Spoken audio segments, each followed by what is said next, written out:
Welcome back to Blacklit Memory. In tonight's episode, I want to share 10 true stories that still sit heavy with the people who lived through them. Each one happened on a winter night, somewhere along the backroads of Appalachia. Snow, silence, and a wrong turn that led somewhere they never should have been. But before we begin, please remember to like and subscribe. It really means a lot to me, and it helps keep this channel going. Thanks for being here. Now then, let's begin. I was 30 when it happened, and it took me almost 6 years before I could talk about it. Not because I was afraid people wouldn't believe me. Honestly, I wouldn't blame them. But because I was afraid I'd finally have to admit it really happened. That night, when I was driving alone through the mountains for Christmas, there was a moment I shouldn't have looked back. My name's Ethan Cole. I'm an electrical engineer, based in Knoxville, Tennessee. That year, I had one last shift before the holidays and decided to drive home to Bluefield, just over 100 miles. But in December, the Appalachian weather doesn't care what the calendar says. I left around 5 p.m., hoping to get ahead of the heavier snow. The sky had already turned to that dull gray that swallows headlights. Everything felt slow, like the air was hanging too heavy. I kept the heat on low to stay focused, both hands on the wheel, trying not to think about how dead the road felt. There's an old steel bridge over the Bluestone River just past the state line. It's narrow, rusted, the kind of place you hold your breath crossing even in daylight. I was halfway across when I saw someone, walking right in the middle, small frame, head down, dark coat, snow swirling around their feet. I braked, startled, looking around for anyone else. But there was no one. No cars, no movement. Just that shape walking straight toward me. When I blinked, it was gone. I blamed the fog on my high beams. I told myself the snow was playing tricks. But in the rearview mirror, I saw something red fluttering, like a scarf caught in the wind.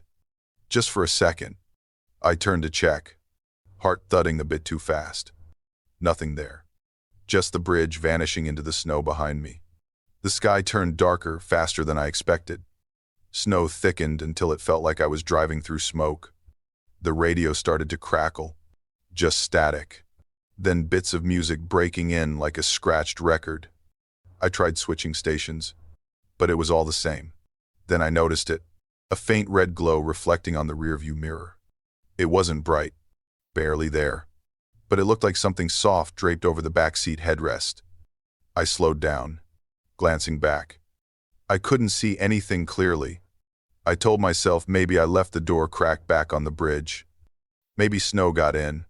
The temperature inside the car dropped just enough for me to feel it in my fingertips. I pulled into a tiny gas station near the ridge. Lights were on, but there wasn't a soul in sight. The front door was locked. Shelves inside dusty and dim. I tried knocking. Nothing. When I got back to my car, the back seat felt damp, like someone had been sitting there with snow melting off their coat. I hesitated before climbing in again.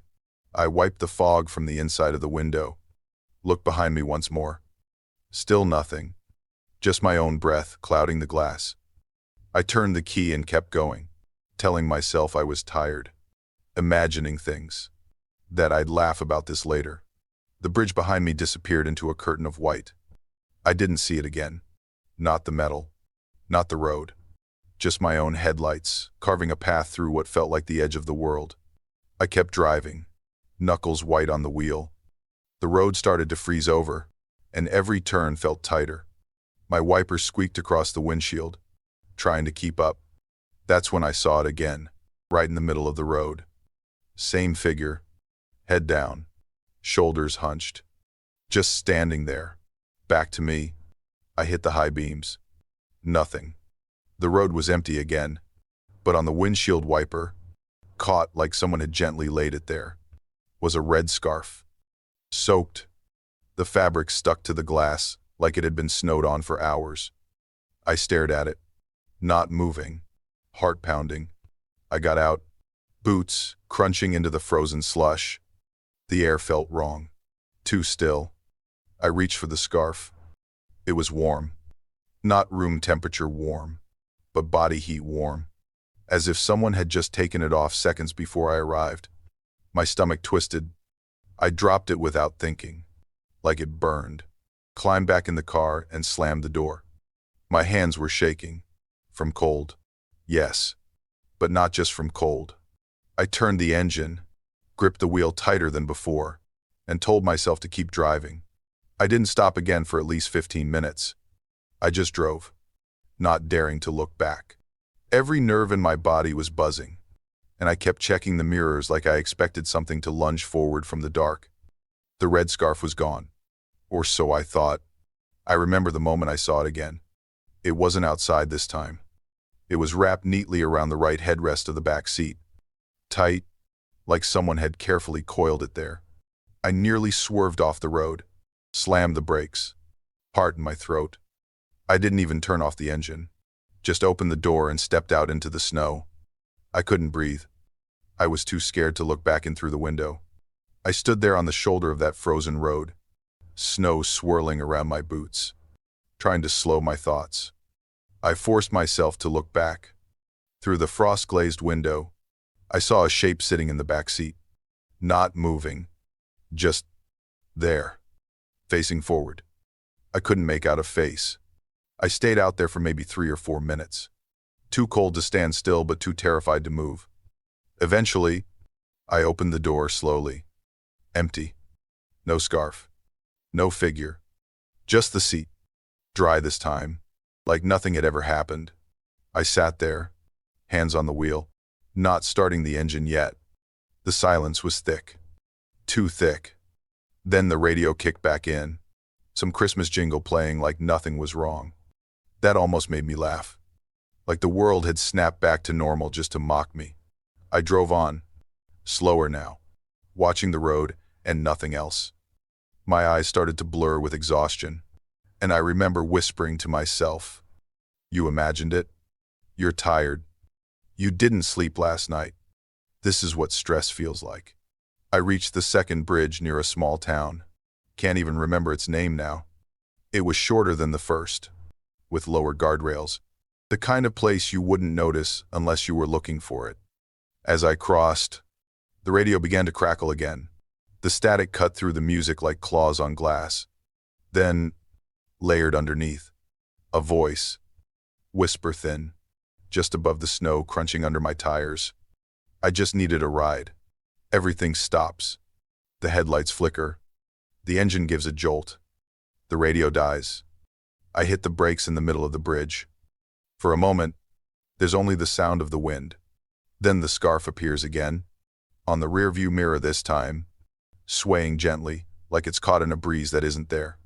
I see fog on the passenger window, a clear breath mark, as if someone is sitting right there, just inches from me. I don't move. I can't. My hands grip the wheel so hard they cramp. I press the gas, still not daring to look beside me. The tires slip, catch, and then I'm flying down the rest of that bridge like something's chasing me. I don't look back again. I don't stop until I reach my mother's driveway. I park and just sit there in silence. Engine ticking, hands still locked in position. When I finally find the courage to check the back seat, there's nothing, no scarf, no breath, just the smell of snow melting off my coat. To this day, I can't wear anything red in the winter, especially scarves. I see one and my neck goes cold, like someone's still sitting behind me, waiting. There are things in this world you don't touch, and you don't pick up, not even when they look like someone just left them behind, because some of them never meant to leave in the first place. I'm Ryan, 27, working in Lexington. That winter, I decided to skip the holiday rush and get out of the city with my best friend Mike and his girlfriend Lexi. We rented a small cabin near Bear Wallow Trail, middle of nowhere. Barely a blip on the GPS. The road wound through the forest for nearly an hour, all of it blanketed in fresh snow. Trees packed tight on both sides, branches sagging under white weight. The kind of quiet that presses into your ears. We got there just before 7. The cabin was small, just one main room and a narrow side bathroom. No signal. No Wi-Fi.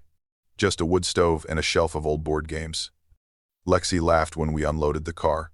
"Let's not forget anyone outside," she said, half joking, half nervous. We started checking the place, just to be safe. I noticed a flashlight sitting on the back windowsill, glowing faintly. I picked it up. Still warm. "Did you leave this on?" I asked Mike. He shook his head. "I haven't even touched the gear yet." I turned it off and set it on the little shelf near the fireplace. Thought it was strange, but not strange enough to think more of it. We unpacked, lit a fire, made some instant noodles, then opened a bottle of wine. Outside, the wind started to rise. By 11, the snow had thickened into full-on storm. We could hear it brushing against the windows. We stayed by the fire, playing cards, wrapped in blankets. It felt like the middle of the world out there. At some point, Mike stepped outside for a smoke. He came back in 2 minutes later, face pale. "I think I saw someone in the woods," he said quietly. There was a flashlight, but it kept blinking weird. Lexi and I looked at each other. He walked to the front window, pointed. Sure enough, a light blinked on, then off, off, on, off. A strange rhythm, almost intentional. Lexi moved closer to me. Should we call someone? There was no service, no bars, just the sound of wind and that pattern blinking deeper in the forest. We turned off the cabin lights and sat still for a while. No one spoke. Then, eventually, the blinking stopped. We waited another 5, 10 minutes. Nothing. Mike whispered maybe it was a hunter who got turned around. I walked to the front door, glanced outside. The snow was already covering our footprints. Something felt off, like the woods had shifted somehow. Then I noticed the shelf by the fireplace. The flashlight, it was gone. Around 1 a.m., we started hearing it, the sound of snow being crushed. Slow, deliberate steps on the porch. Then a knock. 3 sharp hits on the door. Silence. Then one more knock. None of us moved. I peeked through the curtain. The flashlight was back, blinking in that same pattern. On, off, on, just outside the tree line, barely visible. Mike backed away from the window. "Why is it blinking the exact same way I saw earlier?" he muttered, like saying it too loud would draw it closer. Lexi clutched her blanket. Her voice shook. "That's not random. Someone's doing that on purpose." Before I could respond, the flashlight in the living room, our flashlight, flicked on by itself. Bright. It lit up the room and hit me square in the face. I hadn't touched it. None of us had. I grabbed Lexi's hand and pulled her toward the bathroom, my boots sliding across the wooden floor. Mike ran to the front door and threw the bolt across it with a loud clunk. We didn't even speak, just moved fast, hearts thudding in sync with every gust of wind outside. The flashlight was still blinking out there, steady, like it was waiting for us to come back to the window. Inside the bathroom, we crouched in the dark, my back pressed against the tub, Lexi beside me, shaking but silent. I could still see the reflection of that blinking light in the window across the main room. On, to off, on, I don't know why, but it felt like it was counting. Then Mike's voice came from the living room, tight and loud. "They're circling around." I heard something out back. A second later, there was a heavy thump behind us, like something hitting the outside wall. Then another. The glass in the bathroom window cracked sharply, spiderweb lines blooming across it. I searched my bag blindly and pulled out the only thing that made me feel less helpless. A short camping knife, dull from neglect. The cold had seeped into the cabin like water through fabric. It felt like the heat had been sucked out of the air. My breath came out in thick clouds even indoors. That was when the flashlight I had turned off earlier clicked on in my hand. I hadn't touched the button. The beam lit up the wall, blinking in that same unnatural rhythm. On, off, on. I nearly dropped it. Lexi covered her mouth to stop herself from making a sound. I turned toward the mirror above the sink and froze. There was a handprint on the glass. Muddy, slanted, not ours. It was too high up, like someone taller than any of us had pressed it there with force. The bathroom door creaked an inch open, even though I had closed it tight. My instincts kicked in. I grabbed Lexi's arm and yanked her out into the hallway. We ran straight across the cabin. No direction. Just away. I shouted for Mike, but he didn't move. He was standing in the center of the room, motionless, eyes fixed on nothing. I grabbed his shoulder. Mike. He blinked slowly, like he had just woken up, then looked at me with this hollow, far-off stare. I thought we were alone, he said quietly. I thought it was just the three of us. My stomach dropped. We heard something on the roof then. A slow, dragging step. Snow falling off in soft thuds. Lexi screamed. I turned and shoved open the front door. Snow poured in. Wind howled, like it had been waiting for the chance. We ran. We didn't take anything. No coats. No flashlight. Just boots and fear and that one rhythm pulsing in the back of my skull. On, to off, on. The woods felt alive with motion. Every branch shifted. Every shadow seemed to reach. I don't remember how long we ran. Lexi fell once. I pulled her back up. I couldn't even hear if Mike was behind us anymore. Somewhere out there, we found the road. It was gray and narrow and half buried in snow. We flagged down the first headlights we saw. An old truck with a green seal on the door. A ranger, half asleep, confused, but kind enough to let us in. When we got back to the cabin at sunrise, Mike was inside, sitting calmly near the fireplace, like he had never moved. His breath was steady, no sign of panic. He looked up at us and said, "You guys went somewhere." I told him everything, every detail. He just stared at me and said, "I swear I thought it was only the three of us." He wasn't joking. He wasn't messing around. He genuinely believed no one else had been there. But I know better. Someone was counting. Someone knew how many we were, and waited for that number to shift. That rhythm, 2, 2, 1, it still plays in my head sometimes. Flashlights don't scare me, but that pattern does. And I swear, when I see it again, I'll know they've found me. I know you're not going to believe me, but just, please, let me tell it all before you decide. This didn't happen years ago. It happened last winter. And I swear to you, none of it was supposed to go wrong. My name's Daniel, 33, systems analyst. My wife Kayla and I left Asheville early one morning to visit her parents up in northern Kentucky. It was supposed to be a straight drive, 6 hours max.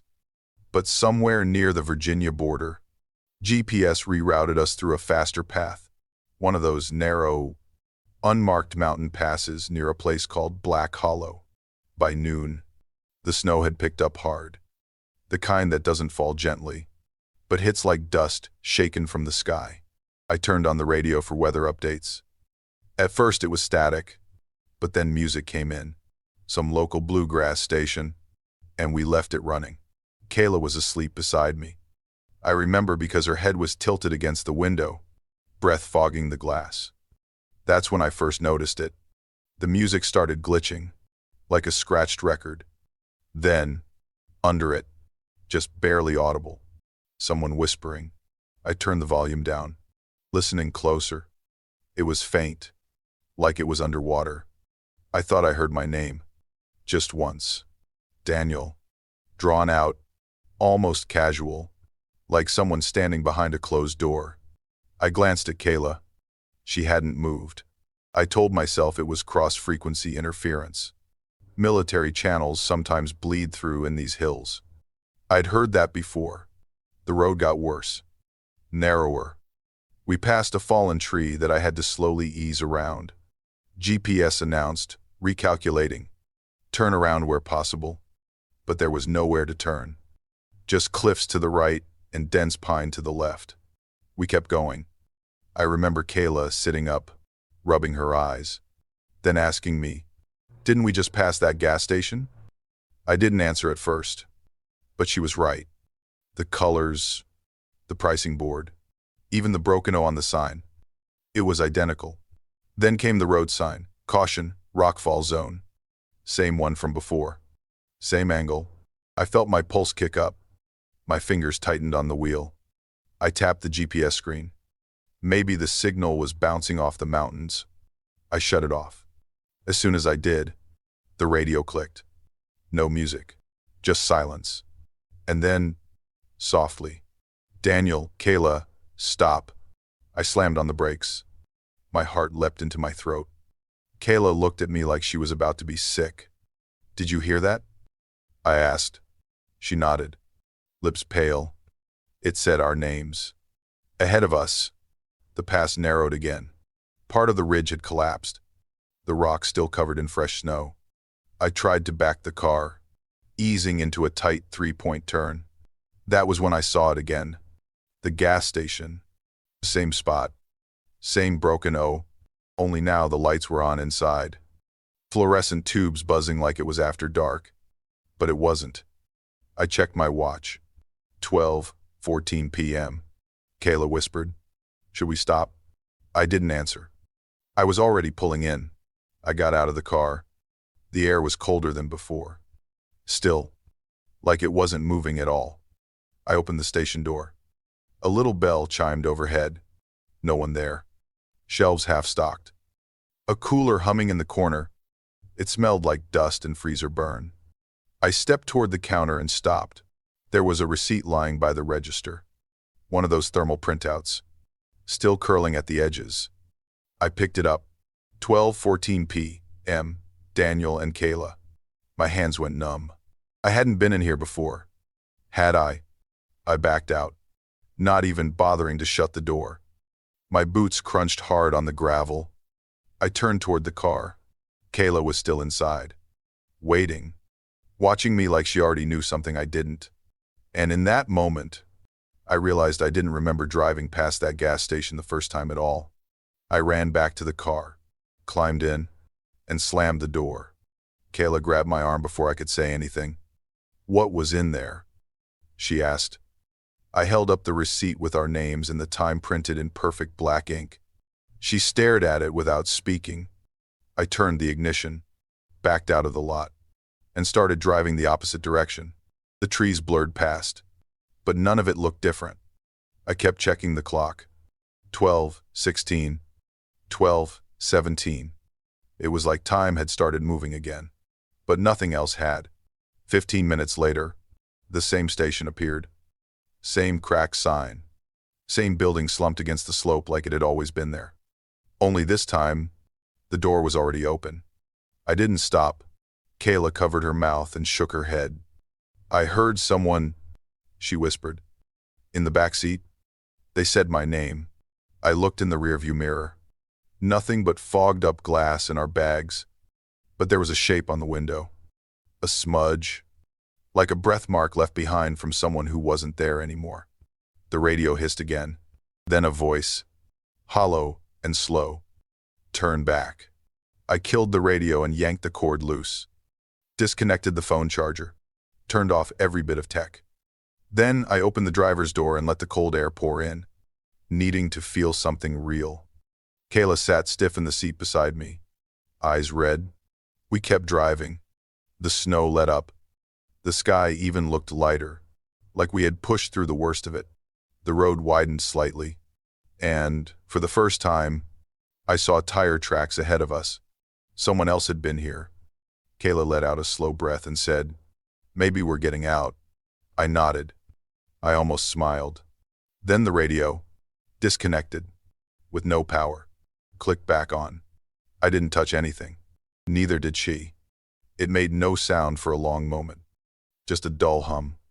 Then numbers began to appear on the screen, flickering slowly like an old alarm clock. 1214, 1214, 1214. Kayla covered her ears. "Make it stop." I opened the door and stepped out. yelling into the trees. We want to leave. We don't belong here. The wind cut off like a switch. The air stilled. The snow stopped in mid-fall, hanging like dust frozen in place. The trees no longer moved. And from deep in the woods, I heard something answer. Not loud, not angry, just certain. You were never here. You cannot leave what you never reached. Then I saw the gas station again. No headlights. No approach. It was just there, sitting in the middle of the woods, glowing like a memory. Inside, a figure stood behind the glass, motionless. The body was shaped like a man, but its face, there was nothing there. No eyes, no mouth, just a blur where something should have been. We didn't scream. We didn't move. The figure lifted a hand, placed it flat against the inside of the window. The breath mark appeared again. That was the last thing I remembered. 3 days later, we were found parked along a highway near Cincinnati, engine cold. Both of us asleep in the car. No one could explain how we got there. The state police said there was no such road near Black Hollow. Not even on old survey maps. Kayla still wakes up shaking some nights. She says she dreams of the gas station. Of me. Standing behind the glass, calling her name over the radio. I don't use GPS anymore, and I never leave the radio on. Because once, I heard my own voice whispering back to me from the static. What would you do if you saw someone standing in the middle of a snowstorm, alone, on a stretch of highway where no one should be? My name is Travis Reed, 35, logistics coordinator based out of Richmond. That year, I decided not to go home for the holidays. No real reason. Just needed some quiet. I booked a remote cabin hotel south of Pennsylvania and took the long way through the Appalachian routes to avoid the seasonal rush. Snow had started falling around 4 in the afternoon. By 5, the sun was already buried behind thick clouds, and the highway felt deserted. The kind of empty where even the road signs seemed to stare. I had just passed a faded green exit sign when I saw him. He was standing by the shoulder, about 20 feet ahead. Hoodie pulled up, arms tucked in, head lowered against the wind. No luggage, no backpack. Just him, motionless. I slowed a little, mostly out of reflex. Kept driving. But the wind was brutal. -10 degrees. Maybe worse with the gusts. I passed him. My hands gripped the wheel tighter. But then I looked in the side mirror and saw him still standing there. Not waving frantically. Not moving at all. Just waiting. I stopped. The snow whipped around as I reversed slowly. Eased the car back to where he stood. I rolled down the passenger window a few inches and called out, "Where you headed?" No answer. He reached for the door. I hesitated, but didn't stop him. He climbed in and shut the door gently behind him. Didn't bring in much snow. No stomp of boots. No shiver. He just sat there, hands in his lap, eyes forward. "I'm going past Boone," I said. "Let me know if you need to be dropped somewhere." He didn't nod, didn't speak, just stared out the window, unmoving. I turned on the heater, then the radio to break the silence. He reached out and pressed the radio off. It wasn't aggressive, just fast, quiet, like he preferred silence. I glanced at his shoes. No snow, not even damp. My gut tensed. I checked the mirror behind us, scanning the shoulder. There were no footprints where he had stood. Not one. I drove anyway, kept my eyes on the road. My mind repeating all the rational things. He had been standing on rock. Maybe the snow wasn't thick. Maybe I was seeing things. But I didn't believe any of it. We passed a long curve near a cliff drop. Snow was piling in ridges along the railing. That's when he spoke. "Let me out here." It was the first time I heard his voice. Low, flat, almost too even. "There's nothing out there," I said, slowing a little. "You sure?" He opened the door, stepped out. I stopped completely and turned to get a better look. But there was no one there. Just wind and empty road. And no footprints. Not in the snow beside the car. Not near the tree line. Nowhere. I looked at the inside of the passenger door. That was when I saw it. Uh, uh, a handprint. Faint, as if left in fog.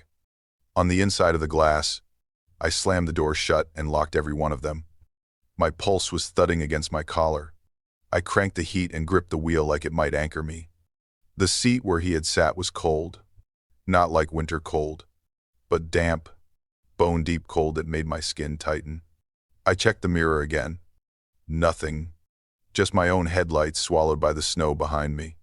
I drove faster than before. Not reckless, but needing to leave something behind. The roads curved tighter, the storm thickening like a wall in front of me. About 10 minutes passed before I saw it. Something moved past the rear window. Not clearly. Just a dark blur like a shadow skimming the glass. My heart skipped. I checked the back seat. Empty. But my gut twisted like I had missed something. I didn't stop. I didn't look again. Eventually, I spotted a highway rest stop. One of those older ones, with flickering fluorescent lights and a coffee vending machine from a different decade. I pulled in, hands stiff on the steering wheel, and just sat there for a minute. Then I went inside. The warmth and noise were almost shocking. I got a coffee, mostly just for the heat. Called my ex-wife, more out of panic than any good reason. She answered sleepily, confused, but hearing her voice helped. I told one of the staff what had happened, just the part about the hitchhiker. The woman behind the counter blinked at me, then said, "That road's been closed for 2 days. Rocks light up past the ridge. No one should have been out there." I didn't respond, just nodded and walked back to my car. When I reached it, I stopped cold. The passenger side window still held that faint handprint. But now, there was another one, on the rear window, inside, lower down, like someone had leaned in from the back seat. I popped the trunk and grabbed the only thing I could think of, a small snow shovel I kept for emergencies. I opened the back door. No one was there, just a dark wet stain on the seat cushion, shaped like someone had just stood up and walked away. And on the floor behind the driver's seat was a slip of paper, folded once. I picked it up, already knowing I shouldn't. It said, in shaky red ink, "Thanks for stopping." I dropped it and stepped back, breathing hard. Snow blew through the open door, but I didn't feel it. I didn't feel much of anything in that moment. Just the hum of the car and the silence pressing in. I never stopped for anyone again. Not after that. Every winter since. I removed my rearview mirror completely, and every night I clean the windows. But sometimes, just sometimes, I still see it. That faint handprint. From the inside. I should not have gone in there. But when your tank is nearly empty in the middle of a snowstorm, your options shrink fast. My name is Jacob Merrill, 28, freelance delivery driver out of Charleston. That night, December 23, I was heading back through the Hinton area, trying to get home before the roads iced over for good. The wind chill was brutal, dropping past -15. I had barely a quarter tank left. I kept checking the dashboard, hoping the next town wouldn't be another 30 miles out. So, when I saw a glowing red sign that said Evermart 24 hours, I almost laughed out loud. The lot was empty, but the lights were on, and the door was open. I pulled in and shut off the engine. The whole building looked clean. Too clean, like it had been recently stocked but never touched. I stepped inside. The bell above the door chimed, but the sound came out warped.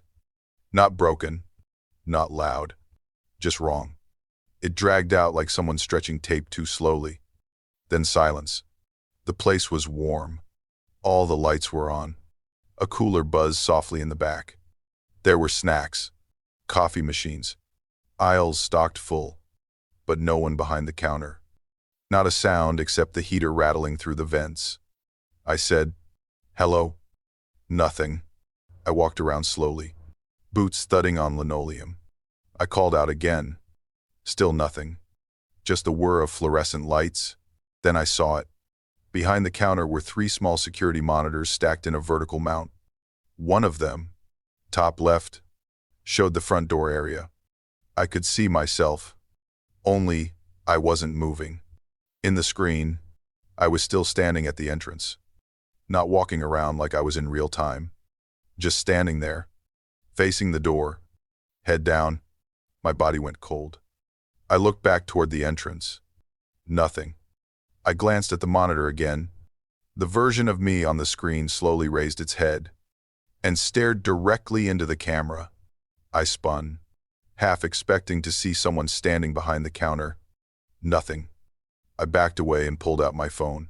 I started recording the monitors, hoping to prove to myself I wasn't imagining it. But on the phone screen, the video was just static. No image, no sound, just white noise. I turned and ran. The door gave a slight resistance before letting me out. The air outside hit like a slap. Suddenly, I was aware of how fast my heart was racing. I jumped in the car. It started the engine and reached for the gas gauge. Full. It was full. I hadn't touched the pump, hadn't swiped a card, but the needle was pinned at F. I didn't move for a few seconds. I couldn't. Then I threw the car in reverse, turned hard onto the road, and tried not to look back. Behind me, in the rearview mirror, the Evermart was no longer lit. Every window dark. The sign turned off, like it had never been open at all. I drove for 10 minutes without blinking. My hands gripped the wheel so tight I could feel the bones in my fingers.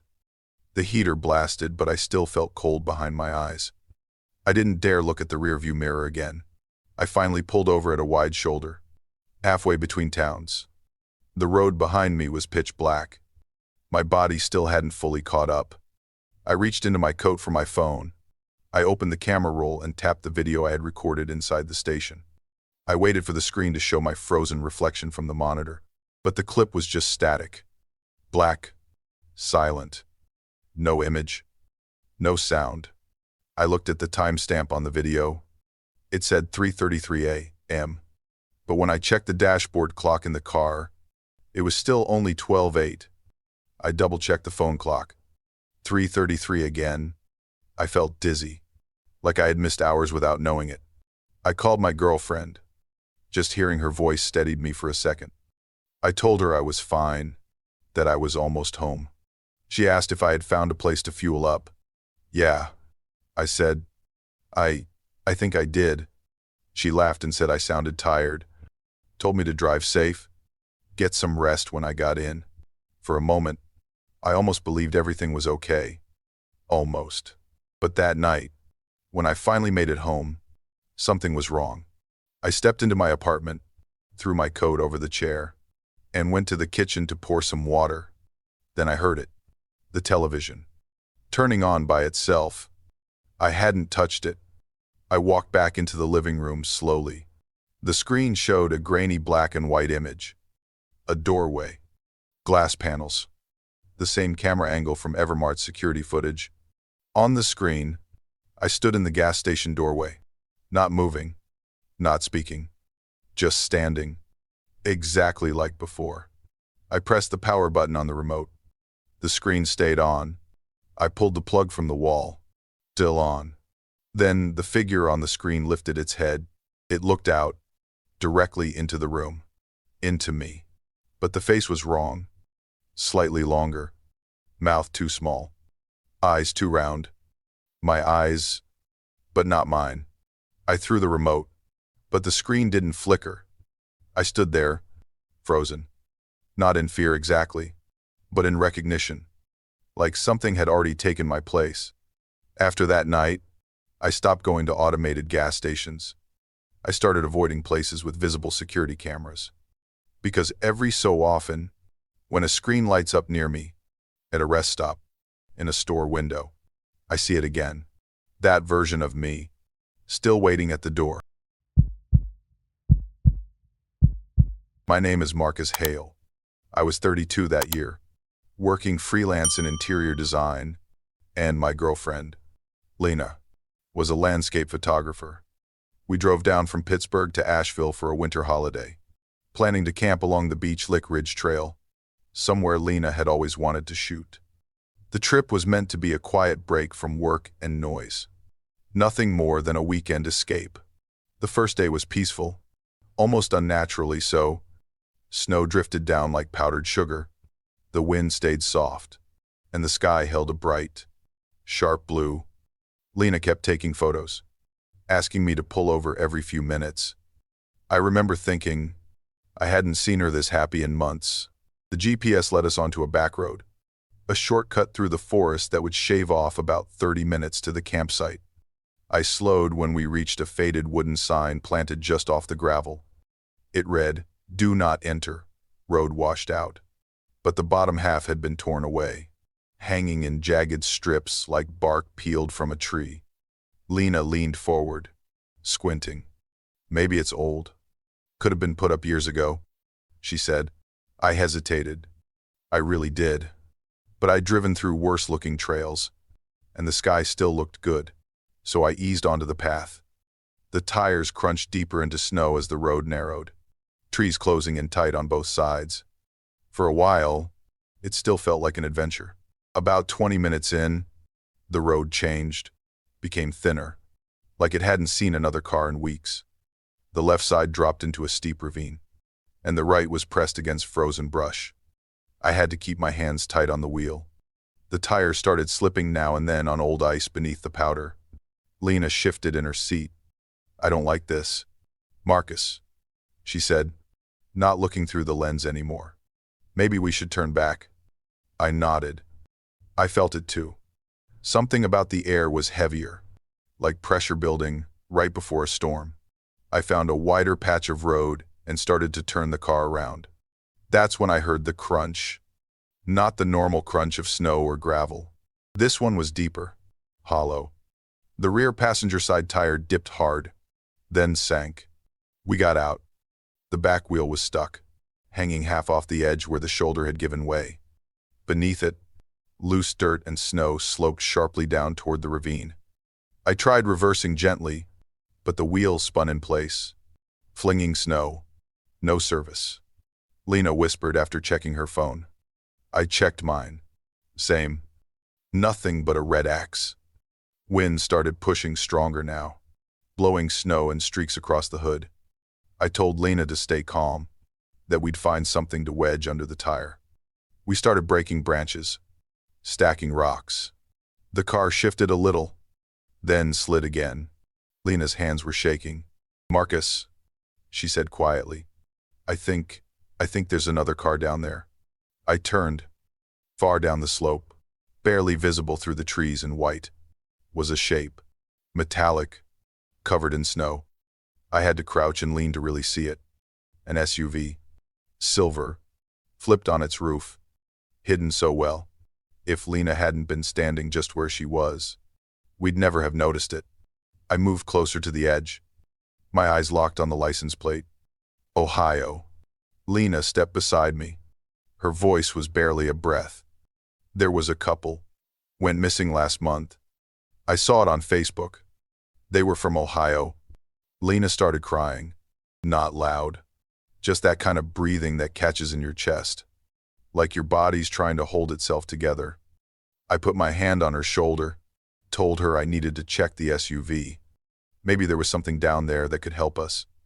A flare, a jack, anything. I dug into my backpack for some nylon cord I usually carried, tied one end to the base of a tree, looped the other around my waist. The slope wasn't far, maybe 50 feet, but slick and uneven, and if I lost my footing, I wasn't sure where I'd stop.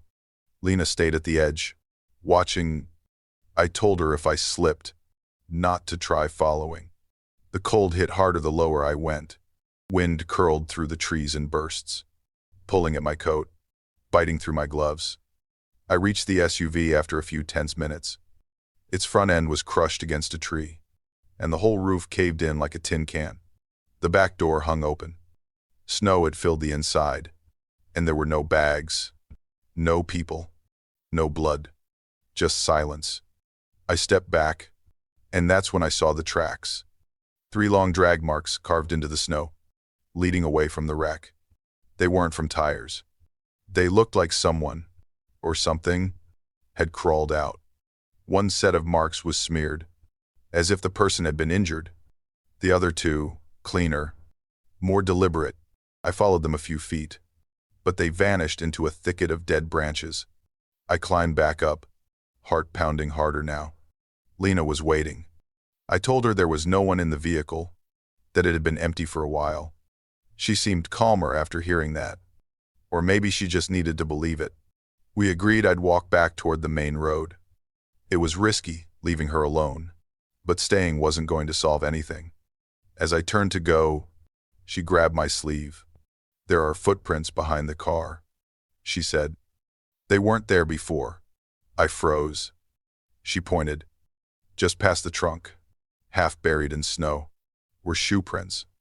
Deep, staggered, like someone had been pacing. They didn't match mine or Lena's. They were too small, and too close together." We both looked around, trying to catch movement, sound, anything. Trees stood silent, wind cutting through their bare limbs. I told Lena to get in the car, just in case. She climbed into the driver's seat, locked the doors. Then, something slammed into the back of the car, hard. I spun around.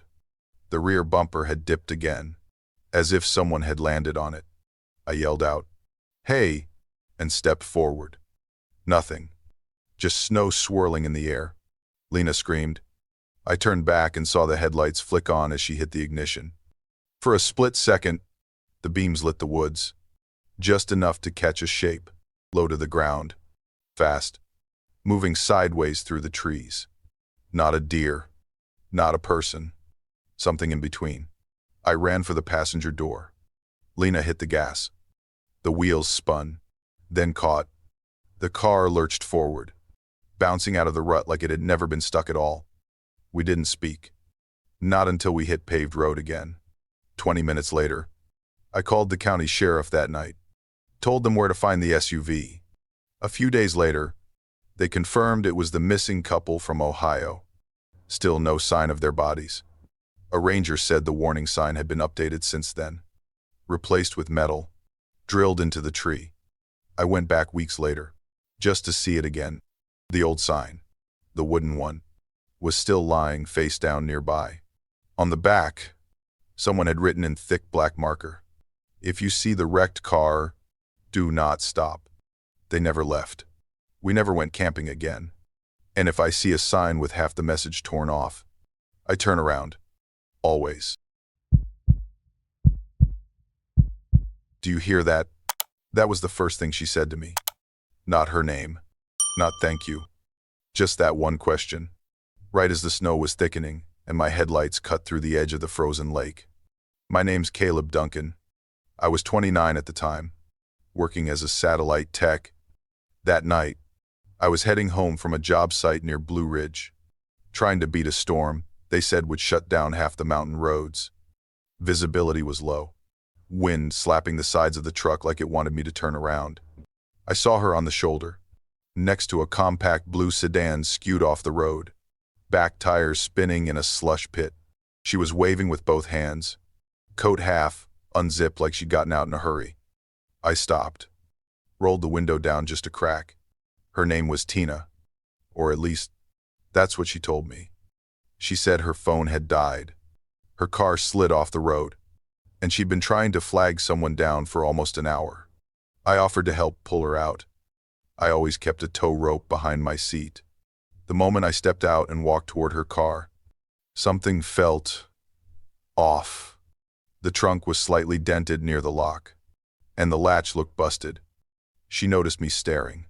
"You can use that rope to tie the trunk shut, too," she said. "It keeps swinging open." As I wrapped the cord through the latch and cinched it down, I heard something, a soft tapping, barely audible over the wind, coming from the inside of the trunk. 3 light knocks, then silence. I froze, looked up at the tree branches above, heavy with snow. Maybe something dropped. Maybe ice had cracked. I shook my head and kept tying, but that sound stayed in my ears longer than it should have. We got the car hooked up, and I pulled her out of the ice without much trouble. The wind picked up as I drove, headlights flickering a bit whenever I hit a bump. Tina stood quietly by the passenger side. She looked cold, maybe even dazed. "I don't have a phone," she said again. "Can you drive me to the nearest gas station?" I nodded. It was 20 minutes down the road.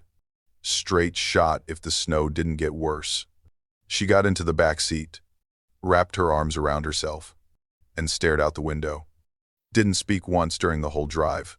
When we got there, I pulled into the lot, turned to tell her we'd arrived, and the back seat was empty. Door still shut. No footprints outside, but the seat had a distinct indentation, the kind you get when someone's been sitting still for a long time. I stared at it, heart starting to pick up speed. I got out of the truck, circled around, called her name. Nothing. Not a single trace. The guy behind the gas station counter said he hadn't seen anyone walk in. I started to feel stupid. Maybe she'd slipped out quicker than I thought. Maybe. I opened the trunk. Don't ask me why. I don't know what made me do it. Maybe I just wanted to prove to myself that nothing was wrong. Maybe I was only trying to hurt myself. 3 knocks. Pause. 2 more. I held my breath. Then I opened it. Nothing inside. No bags. No gear. Just a thin layer of frost coating the inside like it had been sealed from the cold for hours, maybe days. I slammed the trunk and stumbled back into the driver's seat. My fingers were stiff, almost numb, and I locked the doors out of pure reflex. The engine hummed under me, steady and faint, like a heartbeat I did not trust anymore. I sat there with my hands on the wheel, trying to breathe normally, but my chest kept tightening. Then it came again. A knock. 3 beats. Silence. 2 beats. The same rhythm. Steady. Intentional. Like someone was spelling something out and waiting for me to answer. I leaned forward, listening hard, hoping the sound was memory rather than real. Then the floor vibrated. Not a lot. Just enough to feel it through my boots. A soft thud rising through metal. That was when the pounding started in earnest. Not taps, not faint signals, but heavy blows from beneath the cab, like fists or boots slamming upward. I hit the gas and the tires spin. Snow spits out from under me. The headlights flicker and then die completely. Only the emergency battery light remains, a dim orange glow pulsing on the dash. I look up at the mirror. Someone is sitting in the back seat, head down, hair dripping, shoulders rigid as if frozen mid-breath. I do not turn around. I cannot. The air in the cab feels colder than outside.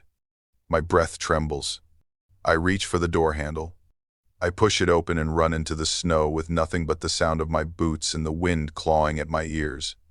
I run toward the gas station lights, blurry and distant through the falling sleet. I do not stop. I do not turn back. The clerk looked up when I burst inside, soaked in sweat despite the cold. He asked if I was all right, but the words came from far away, like he was speaking through water. I nodded even though that was a lie. I sat down near the back storeroom and pressed my hands to my face until they stopped shaking. I stayed there for almost an hour. The clerk kept glancing at me like I might bolt again. He gave me a paper cup of coffee that I held until it went cold. I did not drink it. I could not trust myself to hold anything without spilling. When the storm eased enough for a tow truck to make it through, I followed them back. Part of me expected the truck to be gone, dragged onto the lake or swallowed by a ditch. Another part expected to see someone still sitting in the back seat. Neither happened. The truck was right where I left it. Headlights off. Cab empty. The tow guys were casual, almost bored. They checked under the truck and found nothing unusual. No animal. No branches. No damage to the frame. Probably ice cracking under the weight. One of them said. I almost laughed. Ice does not knock in patterns. I told them not to open the trunk. My voice shook when I said it. One of them raised a brow but shrugged. Your call, he said. We just tow it. When we got to the service lot, the mechanic took the keys and did a general check. He said the fuse had blown. He said the battery was weak. He said the interior was a little cold, but that was normal for a stranded vehicle in winter. He did not mention frost lining the trunk. He did not mention the rear seat indentation. When I asked him twice, he simply said he saw nothing out of the ordinary. That scared me more than anything. I picked up the truck 2 days later. I sat in the driver's seat for a long time before starting it. Every sound felt amplified. The click of the key, the hum of the engine, the whir of the heater. I told myself I was being dramatic. I told myself I was imagining things. Then I heard it again. Not loud, not obvious. Just a faint knock behind the rear seat. 3. Pause. 2. I got out and walked home. It took me 40 minutes in the snow. I left the truck parked on the curb and told myself I would move it in the morning. I did not move it the next day. Or the next. A week later, I sold it. I told the dealership the trunk latch was faulty. That was not the reason. The real reason was that I could not sit inside that truck without waiting for that rhythm to return. I ordered a new car and asked the manufacturer to build it without a rear trunk. The salesman asked why. I said it was for safety. He chuckled and said I was paranoid. I signed the papers anyway. For a while, I convinced myself the whole thing had been a trick of the storm. A lonely woman, a dark road, a tired mind. But winter came around again and the nights got longer and quieter. And silence has a way of revealing what you thought you forgot. Sometimes I am washing dishes, and the faucet drip falls in that pattern. Sometimes I am lying in bed, and the radiator pops with the same pause between beats. Sometimes the wind knocks a loose shutter, soft and slow, and every hair on my arm stands up. 3. Pause. 2. I do not know what I pulled out of that ditch. I do not know if I helped someone or invited something else into my life. All I know is this. I still hear her, and she always knows when I am alone. My name is Eric Moss. I was 34 when it happened, still doing contract hauls, mostly for companies too small to hire full-time drivers. I had this habit. Every morning before a long route, I'd stop at the first gas station I saw after leaving a drop-off. It gave me something steady to start the day with, something routine. That week, I was hauling up through the Appalachian stretch near the Kentucky-Virginia line, to a town called Cedar Ridge. Never been through that area before. Roads were narrow, weather was turning, but I figured if I made it in early, I'd beat the worst of the snow. By 7 a.m., I was already packed up and driving east out of the valley. About 20 minutes in, I saw a small wooden sign hanging crooked over a pump station, Clay's Gas. Faded green paint, old school logo, 2 dusty pumps out front. There was a mud asleep by one of the concrete islands, head on its paws, not moving even when I pulled in. I filled up the tank, grabbed a printed receipt from the pump. It said 7:14 a.m. I got back on the road, thinking that was probably the only gas station I'd see for miles. The road was mostly empty. No radio signal, no other cars.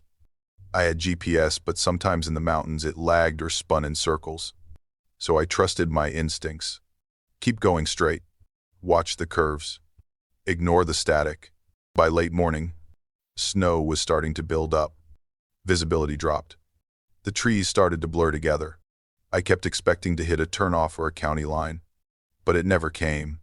Just road, more snow, and tree shadows stretching long across the asphalt. I figured I must have looped too far west, or missed a marker. Decided to stop and refuel again. Grab something to eat if I could find a place. Another 30 minutes of driving and I spotted a station just ahead. Passed a familiar dip in the road. It was Clay's Gas again. Same crooked sign. Same sleeping dog. Same worn green logo and sagging roofline. I thought, no way. I parked under the awning, stepped out, and checked the receipt after topping off the tank again. It said 7:14 a.m. I looked at my watch. It was 11:47. I stared at that paper longer than I should have. The snow was real. The drive had happened. So why the hell was the receipt the same? I told myself it was a glitch. Maybe the printer was broken. Maybe the owner never reset the time. I got back in the truck, shook it off. Maybe I had circled around without knowing. County roads can twist like that, especially in mountain terrain. Still, I kept the receipt on the dash, just in case. A couple of hours later, after taking the next right fork and trying to follow a different elevation, I hit more snow. Trees started closing in again. The road narrowed and bent like I had already driven it. And then I saw it. The roof of Clay's gas peeking out through the trees ahead. This time I didn't pull in right away. I coasted past slowly, looking through the frost on my passenger side window. The dog didn't move. The building hadn't changed. And when I glanced through the large glass window of the store, I saw a man inside, wiping the counter with a rag, exactly like before. Same motion. Bend forward. Wipe once. Straighten up. That was when it hit me. I had seen him do that the first time, when I paid inside. Same clothes. Same movement. Almost like someone replaying footage. I pulled over just past the station, turned the engine off, sat with my hands on the steering wheel, trying to slow my breathing. Snow tapped against the windshield in uneven rhythms, like it was unsure whether to fall or turn to ice. I told myself to go back, to check, to make sure I hadn't just imagined it. That was probably the last normal thought I had before everything started unraveling. I stepped out of the truck and walked back toward the gas station. The snow was lighter now, falling in soft spirals, but the cold had sunk deeper into the air. The front door creaked when I pushed it open, and the bell above gave a weak jingle. Inside, everything looked the same. Same chipped counter, same wire rack of old snacks, same man wiping the surface in one slow motion. Morning, I said, half hoping he'd say something different. He didn't look up, didn't pause, just wiped, straightened, and wiped again. I waved a hand in front of his face. Nothing. No blink. No shift in expression. I left a $10 bill on the counter, just to see if it would break the loop.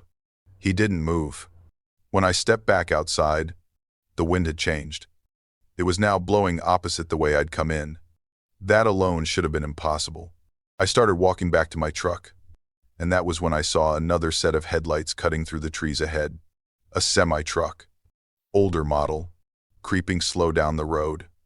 I ran up, waving both arms.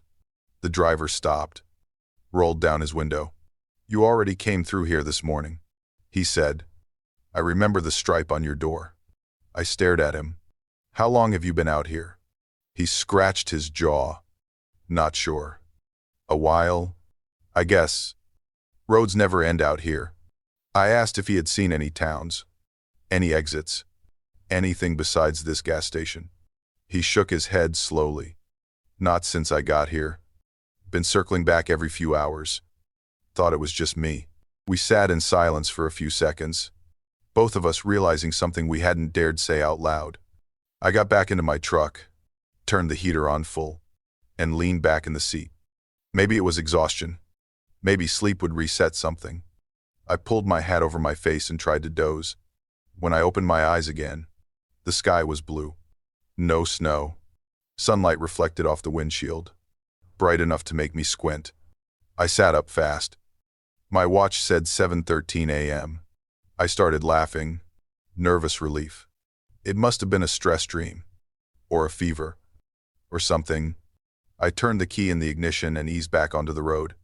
About a mile later, I came around a bend and saw the familiar shape. Green roof, Clay's gas, dog asleep by the pump. I didn't stop. I kept driving past it, eyes straight ahead, hands locked on the wheel. I didn't breathe until I was at least 5 minutes past. Then I looked into the rearview mirror. There was no road behind me, just forest. No tracks, no curve, just trees. I turned back toward the front and slammed the brakes. Clay's gas was in front of me again. This time, the station looked darker. The front cabin was empty. No lights inside. No dog. I stepped toward the pump, and the receipt printed out without me touching a button. 7:14 a.m. I looked into the glass of the front cabin and saw something scribbled there. Letters drawn with a fingertip in the fog. If you reach 3, the next one stays. I turned fast. Behind me, another truck. Same make, same stripe, pulled into the lot. I watched myself get out of it. Same coat, same gait. I spun around. My own truck was gone. The air around me felt thicker, like the atmosphere had folded in. If you're ever in Cedar Ridge and you see a silver truck driving slow, like the driver's trying to wave you down, look close, really close, because they might be trying to tell you something, or maybe they don't know they already did. I know how it sounds. A snowman in the middle of the road doesn't seem scary, but I've never seen anything stand still like that. My name is Emily Prescott. I was 31 when it happened.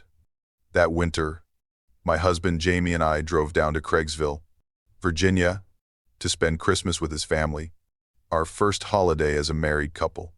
It was quiet country, old hills and bare trees, the kind of place where time moved slower. After the family dinner, we left around 10 and headed back to a rental cabin Jamie's uncle let us use. It was about a 20-minute drive through backroads.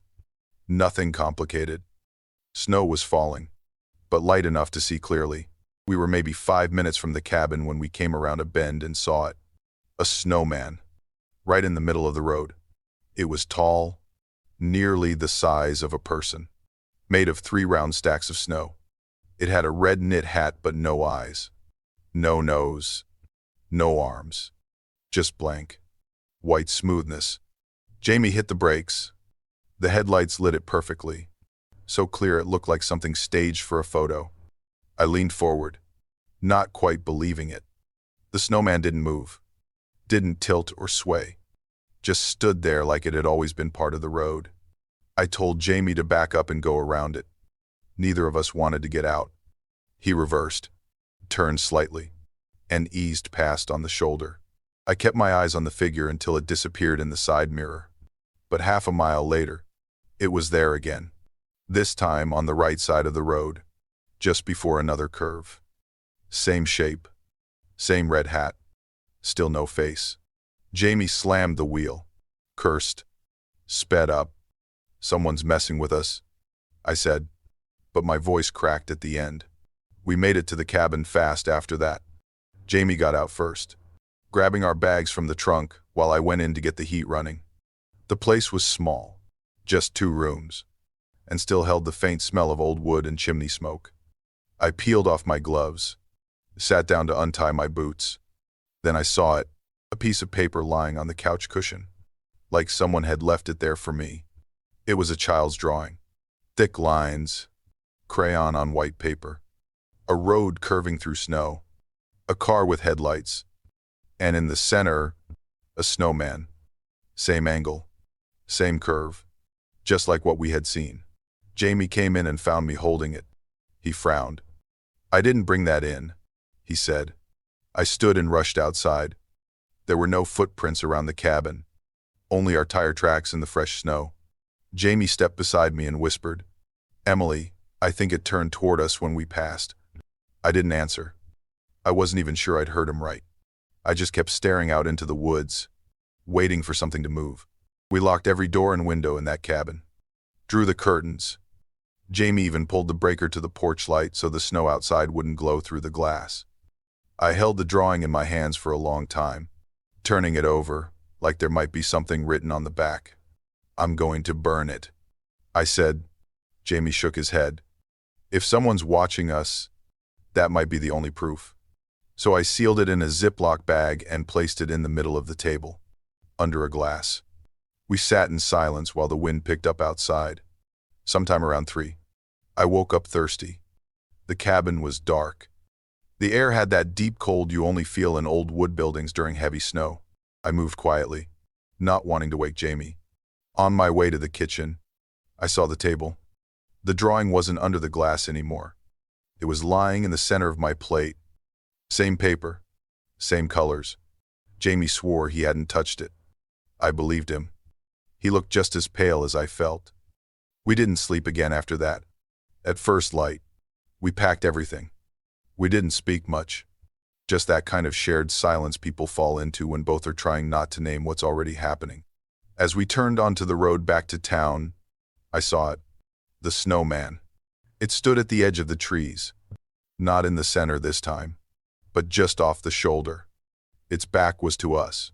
The red hat sat crooked, tilted slightly as if it had been touched. Jamie slowed down. I leaned toward the window. There were 2 deep grooves behind it, pressing into the snow, like footprints sliding backward. Long, heavy drag marks. Not from a shovel, not from an animal. I raised my phone and took a photo, but the screen showed nothing. Just the road. The trees. No snowman. I took another. Same result. I looked up again.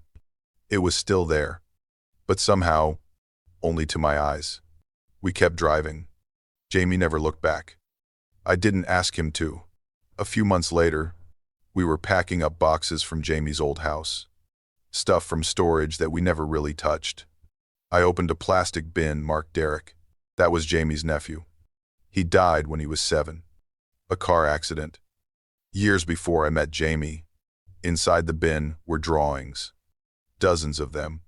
One stood out. A snowman. Standing on a road. Same red hat. The angle. Identical. Like it had been drawn by someone sitting in our car that night. I asked Jamie if Derek ever visited the cabin. He didn't answer. We never found the drawing from that night. It wasn't in my bag. It wasn't on the table. But every time it snows now, I find myself looking out through the blinds before I go to bed, just in case something is waiting. Still standing there. Still watching. My name is Jason Mullins. I was 37 that winter, and I had been working as a civil engineer for over a decade. That night, I was behind the wheel, driving back from a 3-day conference in Roanoke with 3 of my coworkers, Lucas, Maya, and Darren. We carpooled to save gas, and because none of them liked night driving through the mountains. It was close to midnight. We had decided to take the old state road that cuts through Giles County. Fewer trucks, fewer deer, and no tolls. The road was mostly empty, and the air outside had dropped well below freezing. Everyone else had started nodding off after we passed the last town an hour ago. I remember the headlights casting long shadows through a tunnel of pine trees when we first saw them. 2 men in dark uniforms stepping out from behind a portable floodlight setup. There were 2 reflective cones set up at odd angles. Not like anything official.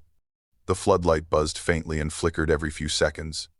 I slowed down, not sure if it was road work or an emergency. The man on the driver's side stepped up to my window. He wore black gloves. No name tag. No visible badge. His face was pale and slightly chapped, as if he had been out there a long time. He asked where we were headed, voice flat, and glanced at a clipboard before I could finish answering. His partner moved along the rear of the vehicle, shining a flashlight into the back seat. Darren shifted uncomfortably. Maya woke up, blinking into the light. Lucas muttered something like, "What the hell is this?" I handed over my license. He didn't ask for it. He just held out his hand. The way he flipped through my wallet felt off, like he already knew what he was looking for. Then he handed it back and looked me straight in the eye. "Next time, lock your trunk, Jason." He said it like it wasn't just a reminder, like it was personal. I blinked. But he was already turning away. Clipboard tucked under one arm. They waved us forward without another word. As I pulled away, Maya leaned forward. "Did he say your name?" Lucas rubbed his temple. That wasn't a real checkpoint. No signs. No scanner. Nothing. Darren sat upright now, more alert. That wasn't local sheriff gear either. I didn't see a badge on either of them. I stayed quiet. My hands on the wheel felt tighter than usual. I couldn't even remember telling them my name. Maybe I had, somewhere in the blur. But no, I was sure I hadn't. About 10 minutes later, I pulled off at a wide shoulder near a ranger access gate. I said I needed a stretch, but I think they all knew something was off. The night had gone suddenly quiet, like the trees were listening. No wind, No bugs, just the faint tick of the engine cooling. I opened the trunk. Empty. Just the bags we packed that morning. Then I opened the rear passenger door to grab a bottle of water, and saw it. A piece of paper, folded once, placed on the center of the seat like someone had set it down carefully. I picked it up. The paper was cold to the touch, like it had been out in the wind. I unfolded it slowly. Block handwriting. Neat.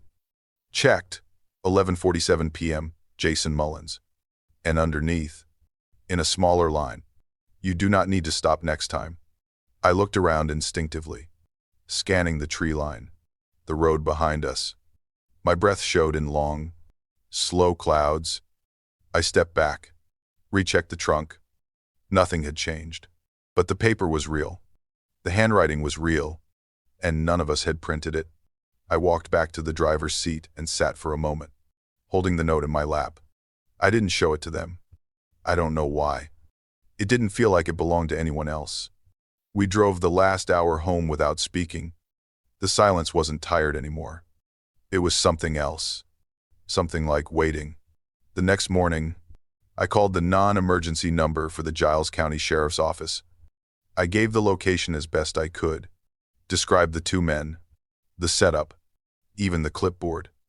The woman on the line sounded confused.